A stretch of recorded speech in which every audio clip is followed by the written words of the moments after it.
Hola, en este video vamos a abordar el tema de la literatura, que le da sentido y nombre a toda esta unidad. Vamos a empezar conversando. ¿Qué es la literatura? La literatura a lo largo de la historia ha sido definida de diversas maneras, a tal punto que hasta el día de hoy no se ha podido llegar a un acuerdo pleno con el que todos los estudiosos estén de acuerdo. Sin embargo, podemos hacer una definición provisoria, una definición que nos sirva para saber al menos, más o menos de qué estamos hablando.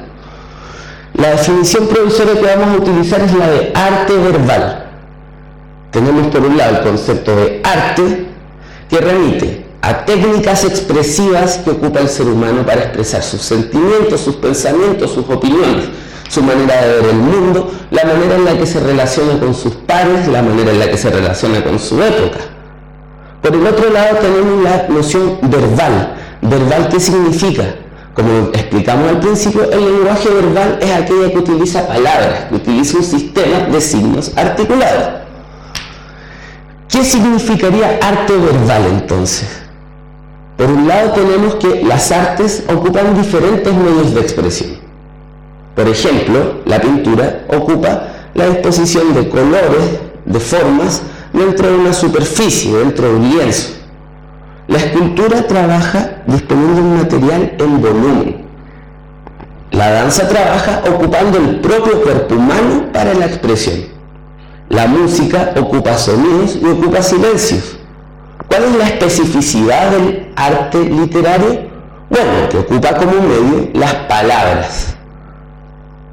De la misma manera, ¿cuál es la especificidad del texto literario en torno a las otras maneras del uso verbal? Al principio podríamos pensar que ocupa un lenguaje más elevado, que ocupa metáforas, que ocupa figuras literarias, tropos. Pero, ¿qué diríamos cuando nos ponemos ante la poesía de Nicanor Parra, que en ciertos momentos puede parecerse tanto al lenguaje cotidiano? O la poesía más actual de Claudio Bertoni, que en algunos momentos es simplemente poesía hablada, que no se diferencia en nada como nos relacionamos día a día. Lo que los teóricos han intentado responder a esto es que la especificidad del texto literario tiene que ver con un centramiento en la función poética del lenguaje, como ya lo vimos en la clase número 2. Recordemos, ¿qué significaba la función poética del lenguaje? Cuando lo importante no solo es lo que queremos decir, sino también cómo lo vamos a decir. Es decir, el mensaje se centra no solo en su contenido, sino también en su forma.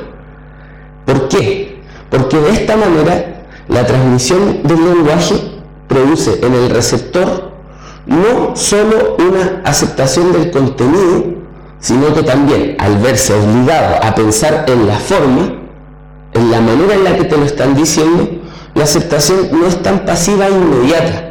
En la literatura el receptor reflexiona sobre lo que está leyendo, no solo le entra y de inmediato lo acepta. Esto vendría a caracterizar el lenguaje literario. Los que lo entendieron le llaman la retoricidad del lenguaje literario.